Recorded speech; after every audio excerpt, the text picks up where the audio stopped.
Les informations clés à retenir, c'est que c'est à la demande, le DLA est à la demande des structures. Donc c'est un engagement volontaire indispensable. C'est gratuit. L'intervention des chargés de mission DLA est gratuite pour les structures.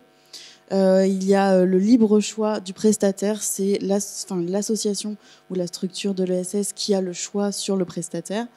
Et il y a un cofinancement qui peut être mis en place, donc de 0 à 30%.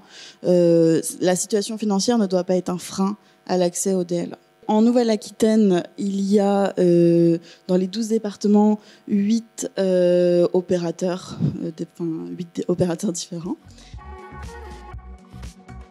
Le rôle de chargé de mission, je ne vais pas vous l'apprendre, il a évolué bien sûr ces dernières années pour tendre vers des missions de coordination du parcours d'accompagnement, alors qui consiste à diagnostiquer puis mettre à disposition des ressources locales qui soient adaptées de manière à aider nos associations. Un DLA, c'est apporter, je crois que c'est du vécu, des solutions adaptées aux problématiques rencontrées par les structures de l'ESS, quelle que soit leur taille, c'est important, et notamment dans cette période post-Covid où les questions de gouvernance et de mobilisation des bénévoles se font plus prégnantes. Les structures de l'ESS sont pour la Banque des Territoires l'un des ingrédients essentiels du développement de notre région et de la lutte contre la fracture territoriale. Ce sont vous, chacune des associations porteuses du DLA, qui êtes la garantie que les projets associatifs de nos territoires perdurent et continuent de fleurir.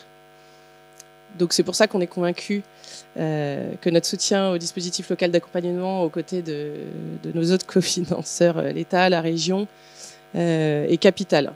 Bravo et merci au DLA pour ce travail-là qui a été vraiment immense et qui justement renforce l'objectif final qui est de rendre plus cohérent et mieux maillé la chaîne d'accompagnement et de financement de l'ESS et son articulation à toutes les échelles territoriales. D'abord, rappeler le succès du DLA hein, qui ne se dément pas depuis plus de 20 ans, car il répond aux besoins des structures de l'ESS et notamment des associations employeuses, hein, d'avoir un diagnostic, un accompagnement personnalisé et adapté à leurs problématiques.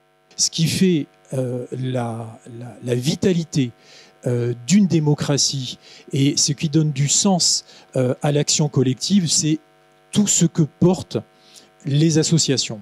On n'est pas là pour dire ce qu'il faut faire, on est là pour vous entendre, on est là pour comprendre de quoi il retourne sur un territoire donné. On va faire quelques retours rapides sur des chiffres de la convention triennale. Alors sur 2 ans et demi, puisqu'on a dû faire un bilan à juillet 2022, on a accompagné 1906 structures auxquelles on va rajouter plus de 1580 accueils, sachant que ces accueils n'ont pas systématiquement été accompagnés par nous, puisqu'on travaille dans un parcours d'accompagnement et donc on a pu réorienter certaines structures. Et sur ces 1906 structures, ça a représenté quand même plus de 20 460 emplois. Au niveau des structures, un impact négatif, donc je pense que vous les avez tous recensés, mais nous on les a vraiment aussi touchés du doigt. Donc une crise exacerbée du bénévolat. Ça se traduit de plusieurs façons, notamment par un essoufflement des bénévoles, voire un désengagement de certains. Une perte de lien social pour beaucoup, notamment en lien aussi avec les difficultés d'accès aux outils numériques. En termes d'organisation interne, des gouvernances qui se sont retrouvées seules ou en tout cas des équipes complètement bouleversées. Et puis un dernier point pour l'impact négatif, c'est un accès inégalitaire en fait d'une structure à l'autre aux aides.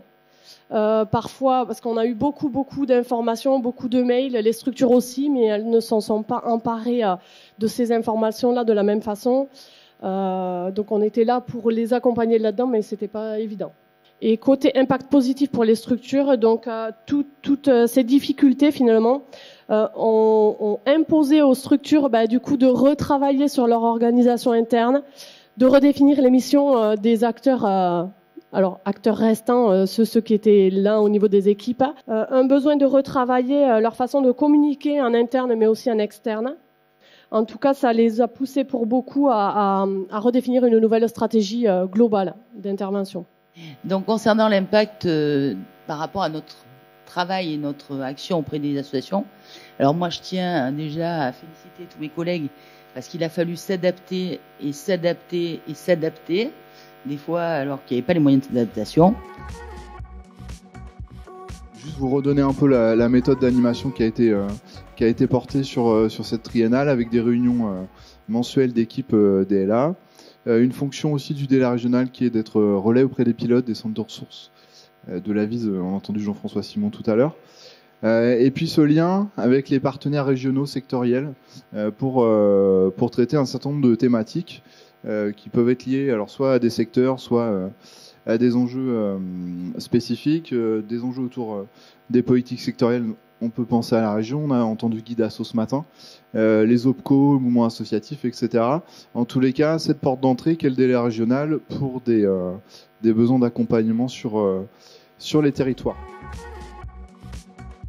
Depuis 2-3 ans, en fait, le curseur a changé, a évolué. Hein. Il y a toujours cette volonté d'accompagner les acteurs dans ces secteurs-là de la cohésion et de la solidarité. Mais la volonté, elle a été vraiment de dire que l'ESS, c'était aussi un modèle économique en tant que tel, pourvoyeur d'emplois. Et aujourd'hui, l'ESS, en fait, est au cœur du développement économique. On formalise ce partenariat et ce rapprochement par des temps de travail, donc à travers les comités d'appui, qui viennent vraiment compléter les échanges qu'on a de façon assez spontanée avec les différents chargés de mission DLA. Mais avec aussi cet objectif et cette attente qu'on arrive à mettre en œuvre dans le partenariat, d'avoir un regard plus appuyé sur l'accompagnement des structures en fait qui portent les politiques publiques, qui croisent complètement les compétences du département. Aujourd'hui, j'ai l'impression donc que le département utilise et profite du DLA dans son entièreté. Chaque responsable de politique, quelle qu'elle soit, connaît ce dispositif et il fait appel et il y a recours très régulièrement. Le département finance le DLA parce qu'il y est très attaché. Il y est très attaché parce que le DLA a cette faculté à s'adapter à la réalité. Vous le savez, le mouvement associatif, ça vit, ça bouge, ça évolue, c'est parfois en difficulté. Le département des Pyrénées-Atlantiques, il s'impose comme un outil majeur, indispensable.